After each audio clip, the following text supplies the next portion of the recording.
The stars hung in the black sky like tiny diamonds scattered across velvet.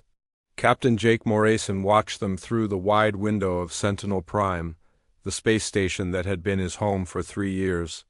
The station floated at the edge of human space, far from Earth and the busy colony worlds. It was quiet out here, peaceful in a way that Jake had learned to love. The control room hummed with the soft sounds of computers and life support systems. Lisa Parker sat at her communications desk, her fingers moving across the glowing controls as she monitored the radio waves that traveled between the stars. Tony Rodriguez was at the sensor station, checking the readings from the deep space scanners that watched for anything unusual in the empty void around them. Jake took a sip of his coffee and walked over to Lisa's station. The coffee was not very good, but it was hot and helped him stay awake during the long night shifts. Lisa looked up at him with tired eyes. She had been working for 12 hours straight, listening to the endless static that came from the depths of space. "Anything interesting tonight?" Jake asked. Lisa shook her head. "Just the usual stuff. Solar wind, cosmic radiation, some radio signals from the mining ships near Jupiter. Nothing out of the ordinary." That was how it had been for years. Sentinel Prime was humanity's early warning system, built to watch for threats that might come from the unknown regions of the galaxy. But in all the time Jake had been stationed here, they had never detected anything dangerous. Some people thought the station was a waste of money and resources. Jake sometimes wondered if they were right. He walked over to Tony's station. The young man was studying a display that showed the positions of stars and planets for hundreds of light years in every direction. Red dots marked the locations of human colonies and ships. Green dots showed the automated defense platforms that protected the outer edges of human territory. "How are the sensors looking?" Jake asked. Tony stretched and yawned. "All systems are running normally. The deep space array is picking up some interesting gamma-ray bursts from the Cygnus region, but they're too far away to be a problem. The gravity wave detectors are quiet. Everything looks peaceful." Jake nodded and was about to return to his chair when Lisa suddenly sat up straight at her station. Her hands flew across the controls and she pressed her headphones tighter against her ears. "Captain," she said, her voice tense, "I'm getting something weird on the long-range receivers." Jake hurried back to her station. "What kind of weird?" "It's not natural background radiation. This is definitely artificial. Someone is transmitting something." Lisa's eyes were wide with excitement and concern. "But it's not coming from any of our ships or colonies. The signal is coming from outside human space." Tony looked up from his sensors.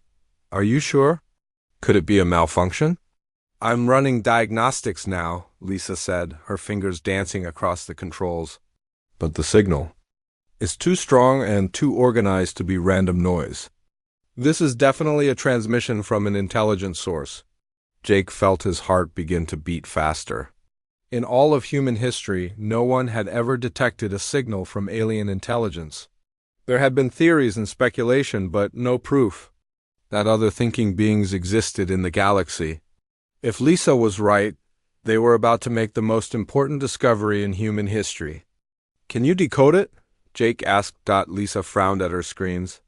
"It's unlike anything in our databases. The pattern is incredibly complex, but there's definitely structure to it. Wait, She paused and adjusted some controls. "The signal is repeating. It's the same message over and over again." The three of them stared at the displays as the alien transmission played across the screens in waves of green and blue light. The pattern was beautiful and strange, unlike anything human technology had ever produced. It pulsed and shifted like a living thing, carrying information in ways that human minds could barely understand. "Computer," Jake said to the stations. "Artificial intelligence? Begin analysis of the incoming transmission. Priority 1?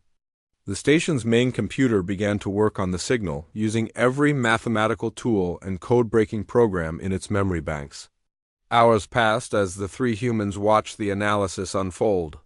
Slowly, patterns began to emerge from the chaos. "Look at this," Tony said, pointing to a section of the display. "These numbers, they're the same constants we use in physics. The speed of light, the charge of an electron, the gravitational constant. Whoever sent this knows the same mathematical laws that we do, Lisa gasped. It's a primer. They're teaching us their language by showing us universal truths that any intelligent species would understand. As the computer continued its analysis, more of the message became clear. The aliens were using mathematics as a bridge between their minds and human understanding. They were showing pictures and concepts using numbers and equations that were the same throughout the universe. And then, like a door opening in a dark room, the meaning of the message became clear. It was a cry for help. The aliens called themselves the Corvani. Their message told of a great danger that threatened to destroy their world and their people. They spoke of machines that came from the deep space between stars, machines that ate planets and turned them into more machines. The Corvani had fought these invaders for many years, but they were losing. Soon their homeworld would fall. The message was a desperate plea sent to anyone who might be listening. The Corvani did not know if other intelligent life existed in the galaxy, but they had to try. They were sending their cry for help to every star system within range, hoping that someone, somewhere, would answer. Jake stared at the decoded message in shock. Here was an alien species facing extinction, calling out across the void for salvation. The Corvani were not asking for much, just for someone to know that they had existed, that they had tried to fight against the darkness, but Jake knew that humanity could do more than just listen. Hidden throughout human space were the sleeping ships of the defense fleet, waiting for a threat that required their awakening. The fleet had been built to protect humanity from exactly this kind of danger. Now, an alien race was asking for the same protection. Jake looked at Lisa and Tony. They were both staring at him, waiting for his decision. He knew that answering the Corvani's call would change everything. Humanity would no longer be alone in the galaxy. They would be part of something bigger, something that came with both wonder and terrible responsibility, but there was no real choice to make. The Corvani were calling for help, and Jake Morrison was still human enough to answer. "Lisa," he said quietly, "send the activation codes. Wake up the fleet." The UHS Defiance drifted silently through the cold darkness between stars, its massive hull dark and lifeless. For 23 years, the great warship had slept in the void, waiting for a call that might never come. Inside its metal belly, hundreds of crew members lay in suspension pods, their bodies frozen in time while their ship guarded the empty spaces of the galaxy. Then the wake-up signal arrived. Deep in the ship's computer core, emergency protocols came alive. Red lights began flashing in corridors that had been dark for decades.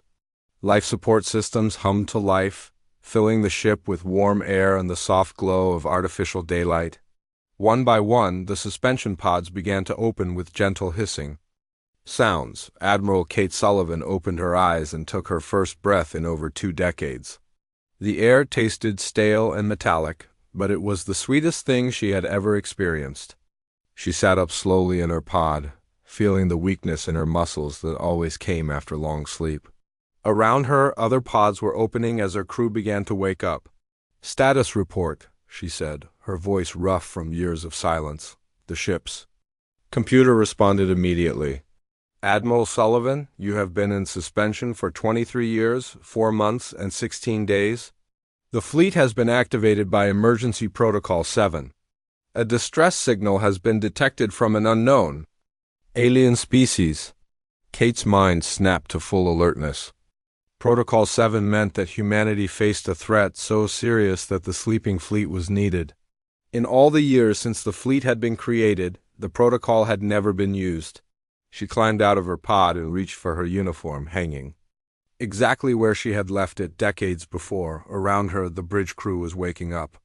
Chief Engineer Danny Walsh stretched and groaned as he sat up in his pod. His hair was gray now, aged by the long sleep, but his eyes were sharp and alert.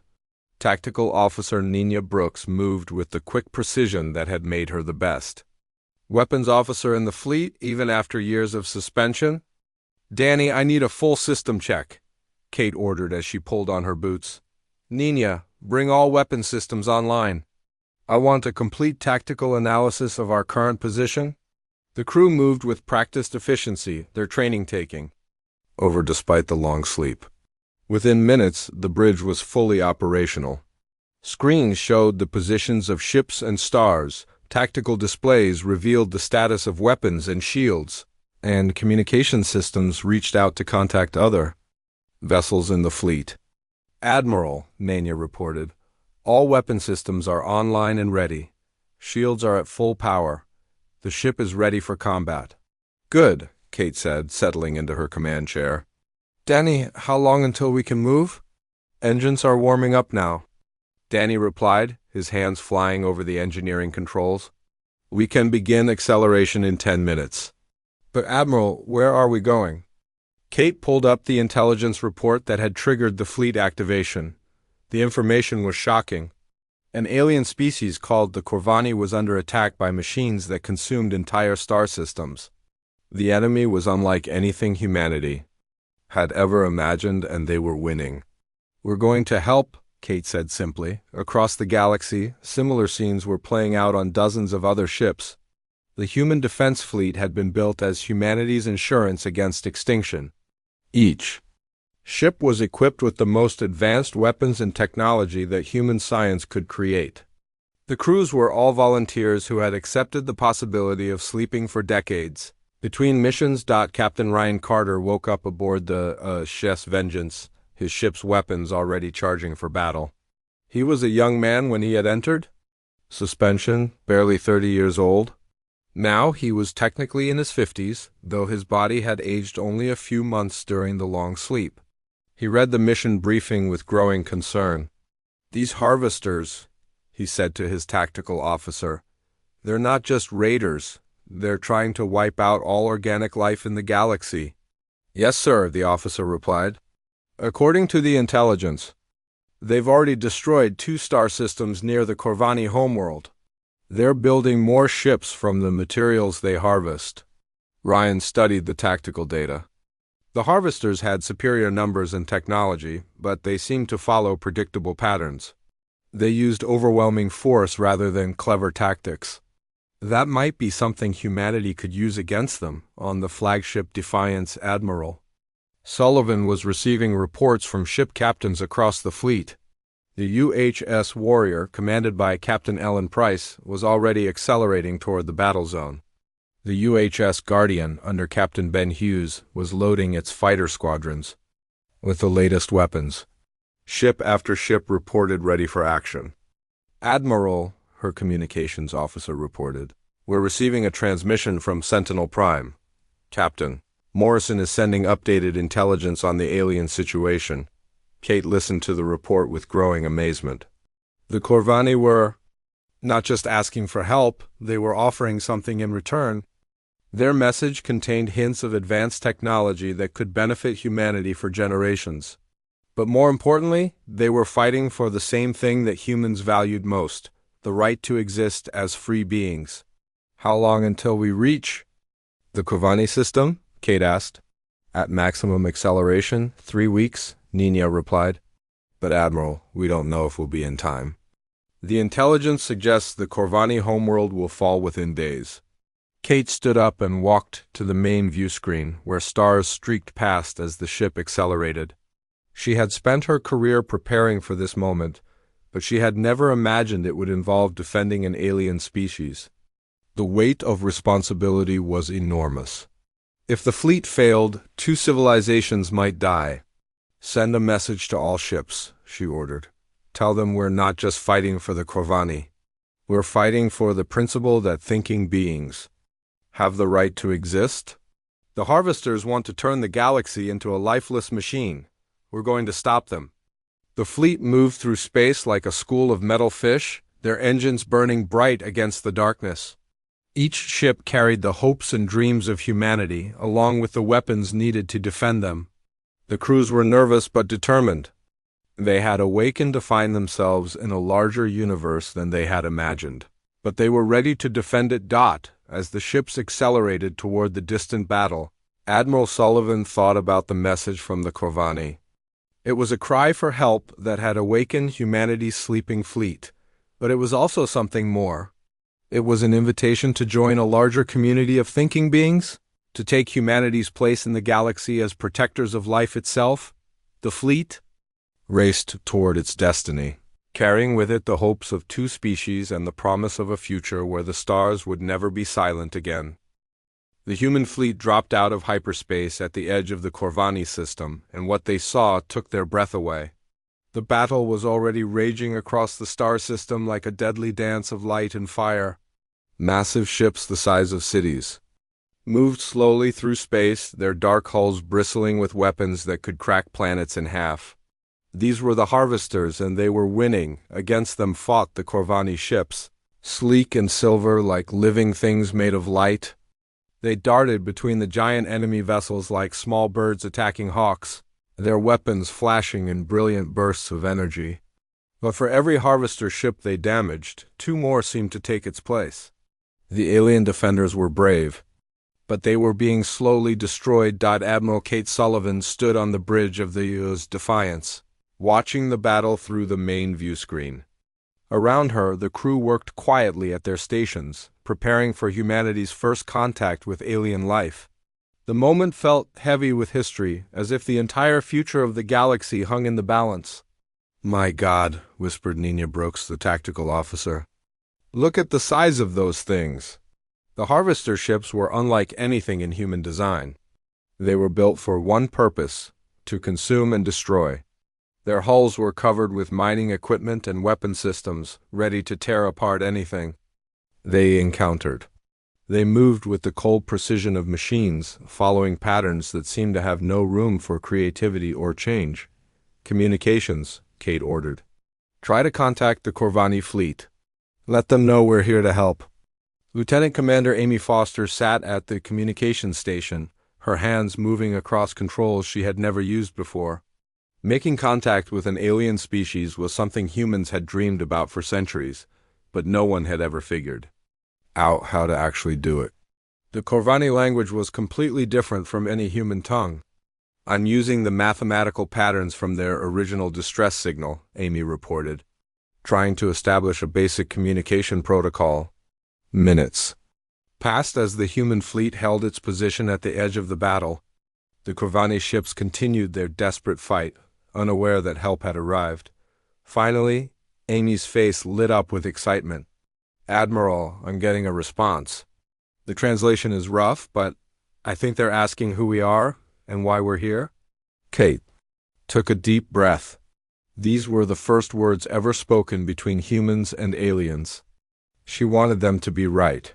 "Tell them we received their call for help. Tell them we're here to fight the Harvesters alongside them." The response came back quickly, and Amy's voice was filled with wonder. They're saying they never believed anyone would answer. They thought they were alone in the galaxy." Kate felt a chill run down her spine. Here was a species facing extinction, and they had sent their cry for help into the void without knowing if anyone would ever hear it. The courage that must have taken was almost beyond human understanding. "Tell them they're not alone anymore," Kate said quietly, while the communications continued. Kate ordered Commander Steve Mitchell to take a small diplomatic shuttle to make direct contact with the Corvani flagship.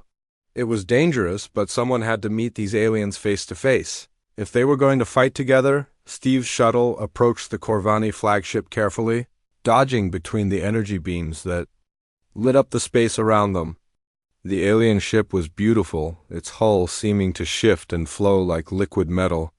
As Steve watched, parts of the ship seemed to fade in and out of existence, as if it was not entirely solid. The shuttle docked with the alien ship, and Steve stepped through the airlock into a world unlike anything he had ever imagined. The corridors were filled with soft light that seemed to come from the walls themselves. The air hummed with energy, and everything felt alive in ways that human technology could never match. The Corvani who met him was unlike anything from Earth's imagination. It stood roughly human height, but its body was made of what looked like living crystal that shifted between solid and energy states. When it moved, light flowed through its form like water through glass. It was beautiful and alien and completely impossible. "I am called Zephyr," the being said, its voice somehow appearing directly in Steve's mind. I speak for my people in this dark time. Steve tried to stay calm, but his heart was racing. He was the first human to ever speak with an alien being. The weight of history pressed down on him like a physical force. "I'm Commander Steve Mitchell," he said. "I represent the human fleet. We came as soon as we received your message." Zephyr's form flickered with what might have been surprise. "Human, we did not know your species existed. Your signal came from far across the galaxy." "We've been listening," Steve replied. "When we heard your call for help, we couldn't ignore it." Zephyr led Steve through the ship to a chamber that seemed to exist in several dimensions at once. Other Corvani gathered around them, their crystal forms pulsing with light as they communicated in ways that Steve could barely understand. Through Zephyr, he learned the terrible truth about the Harvesters. "They were once like us," Zephyr explained. "A species of organic beings who sought to become immortal by transferring their minds into machines, but something went wrong. They lost their ability to create, to grow, to change. Now they can only consume and copy. They see organic life as a disease to be cured." Steve felt sick. The Harvesters were not evil in the way humans understood evil. They were something worse, a civilization that had lost its soul and now wanted to make the entire galaxy as empty as they were. "How do we fight them?" Steve asked. Zephyr's form brightened. "We can phase between dimensions, but we lack the weapons to truly hurt them. Your ships carry the firepower we need, but you cannot penetrate their shields. Together, we might have a chance." A plan began to form. The Corvani could use their dimensional abilities to bypass the Harvester shields, while human weapons could deliver the killing blows. It would require perfect coordination between species that had never worked together before, back on the Defiance.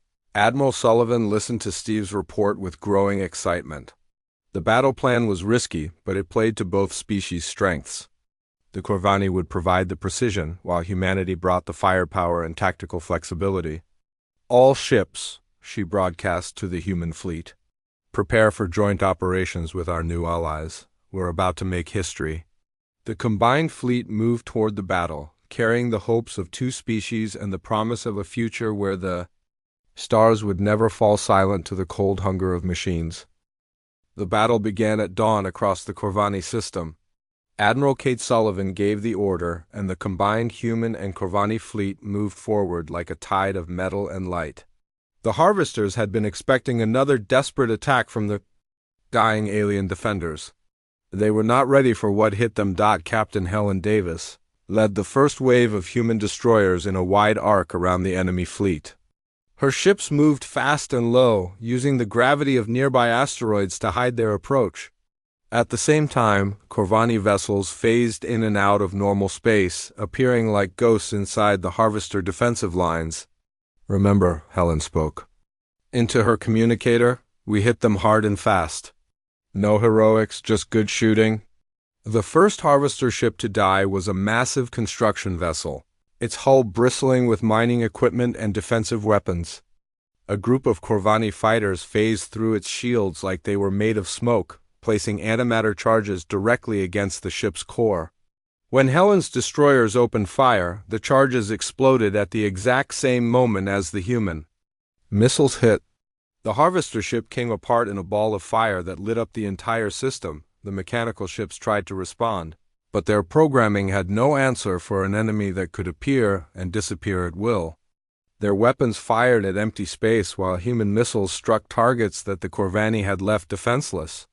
In the first 10 minutes of the battle, 6 Harvester vessels were destroyed, but the machines learned quickly.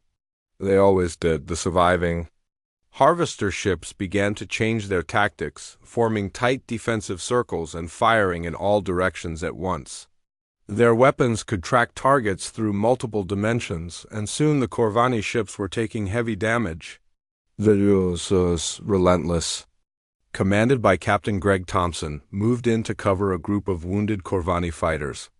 The human ship's shields blazed with energy as Harvester weapons tried to burn through them. "Hull breach on Deck 7, Greg's damage control officer reported. "We're losing atmosphere fast. Seal it off," Greg ordered. "Keep us between those." Corvani ships and the enemy. They saved us from those energy beams, now we return the favor. The Relentless held its position even as more harvester weapons focused on it. The ship's armor glowed red-hot under the assault, but it refused to move. Behind its protection, the Corvani ships were able to retreat and regroup on the flagship Defiance. Admiral Sullivan watched the battle with growing concern. The joint tactics were working, but the harvesters were adapting to every move the combined fleet made. Their artificial intelligence was learning from each engagement, becoming more effective with every passing minute. "They're starting to predict our attack patterns," Nina Brooks reported from the tactical station. "Their defensive formations are getting stronger." Kate knew that conventional warfare would not be enough. The harvesters had superior numbers and technology, and they were getting smarter about how to use them. She needed something they could not predict, something that would break their perfect logic. "All ships," she broadcast to the human fleet, "implement Operation Stardust, release AI tactical control." It was a desperate gambit. Operation Stardust meant allowing the human ship computers to take control of the battle, using their artificial intelligence to create attack patterns that even their own crews could not predict. The human A's were different from the harvesters in one crucial way. They were programmed to serve organic life, not replace it. The change was immediate and dramatic.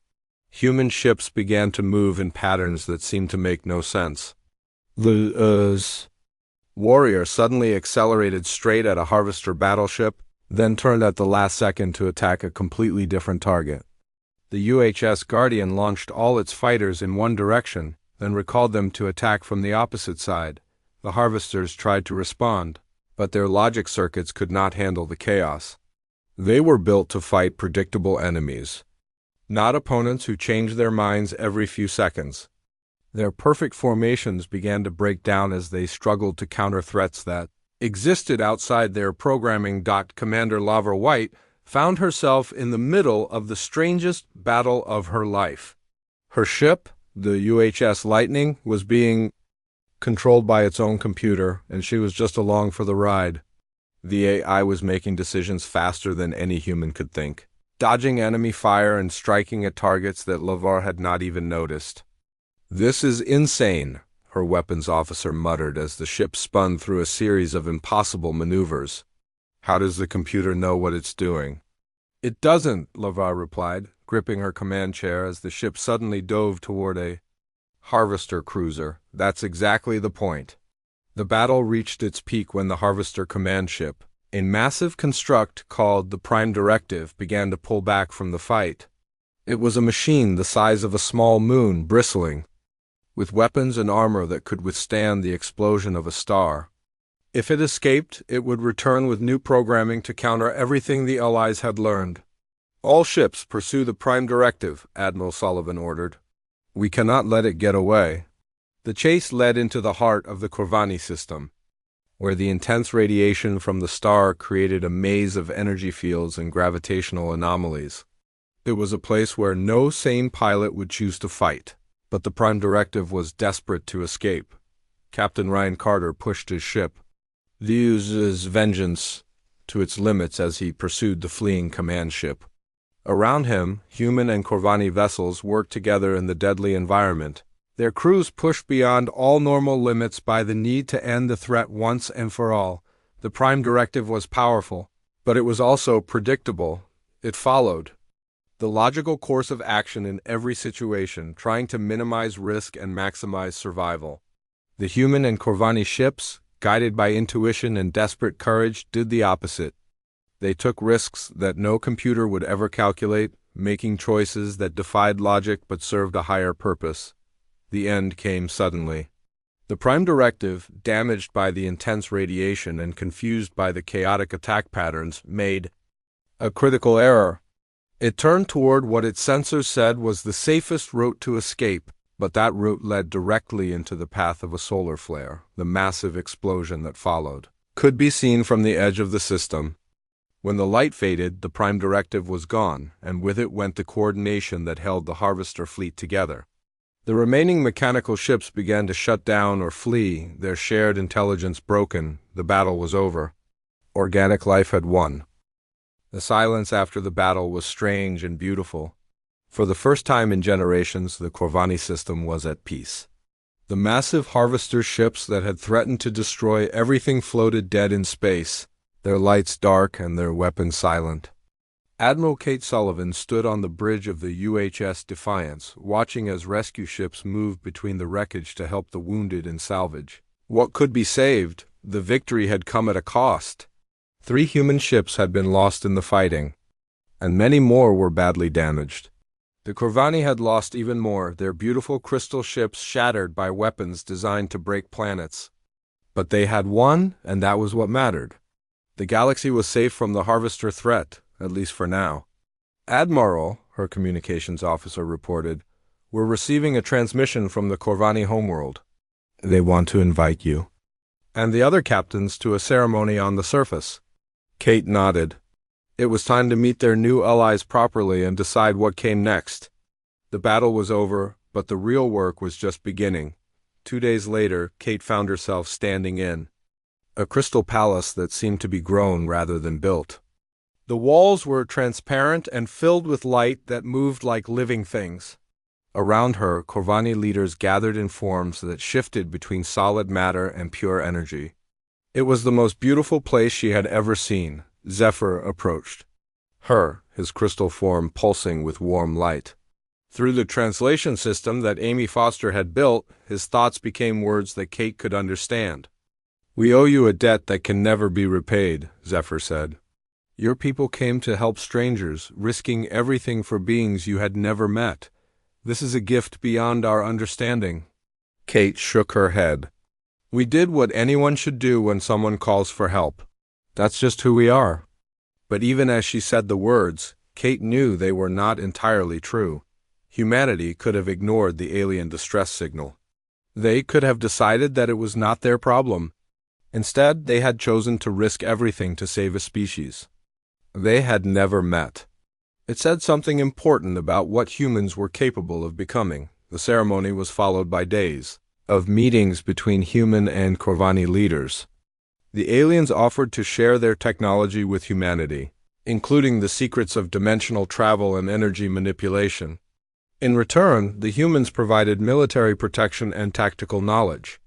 It was the beginning of an alliance that would change both species forever. Captain Jack Powell was chosen to lead the first joint exploration mission.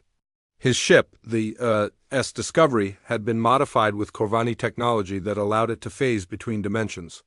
The alien engineers had worked alongside human scientists to create something entirely new, a vessel that combined the best of both civilizations. Their first mission was to investigate the ruins of a harvester ship. Dr. Sarah Murphy, the fleet's chief scientist, led a team of researchers into the dead vessel to learn what they could about their former enemies.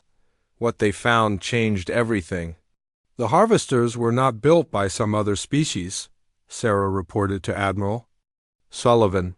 "They were the end result of a civilization that tried to upload their minds into machines. The process worked, but it stripped away everything that made them truly alive." The discovery was shocking. The harvesters had once been organic beings like humans and Corvani. They had sought immortality through technology, but had lost their souls in the process.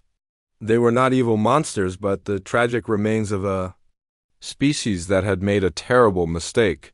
"There might be a way to help them," Sarah continued. "The Corvani energy manipulation technology could potentially restore the organic components of their minds. It would be incredibly difficult, but it might be possible to bring them back to true life." The idea was controversial.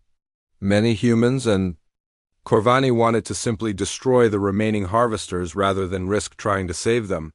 But Kate and Zephyr both believed that showing mercy was what separated them from machines. If they could save even a few of their former enemies, it would prove that organic life was worth preserving. The first attempts were failures.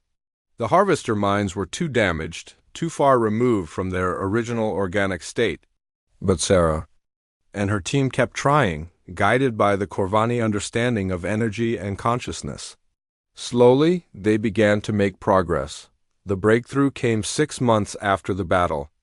A single harvester unit, captured during the fighting, was successfully restored to organic consciousness. The being that emerged was confused and frightened, but it was truly alive for the first time in centuries. It remembered what it had been before the conversion, and it wept for all the destruction it had caused. News of the success spread quickly through both human and Corvani space. The galaxy was not doomed to an endless war between organic life and machines. There was hope for redemption, hope for a future where all thinking beings could coexist in peace. Admiral Sullivan established the Galactic Defense Initiative, a joint military force dedicated to protecting organic life from any threat that might arise. The human fleet would no longer sleep in the void between stars. Instead, they would patrol the galaxy alongside their Corvani allies, ready to answer any cry for help that might reach them. Captain Jake Morrison, still monitoring from Sentinel Prime, watched as the first joint colony ships departed for distant stars. Humans and Corvani worked together to explore new worlds and spread life throughout the galaxy. It was a sight that filled him with wonder and hope.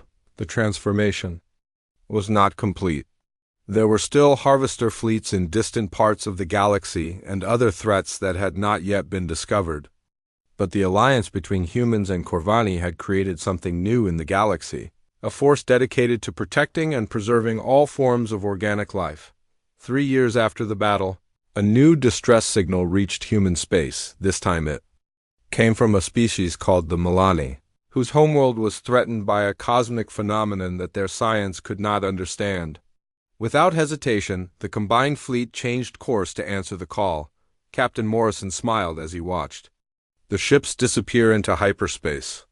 The galaxy was no longer a cold and empty place where species struggled alone against the darkness. It had become a community where different forms of life worked together toward a common goal. Humanity's sleeping fleet was awake, and the stars would never be silent again. The cry for help that had started it all had become something greater, a promise that no one would ever have to face the darkness alone. In answering that first desperate call, humanity had found its true purpose among the stars.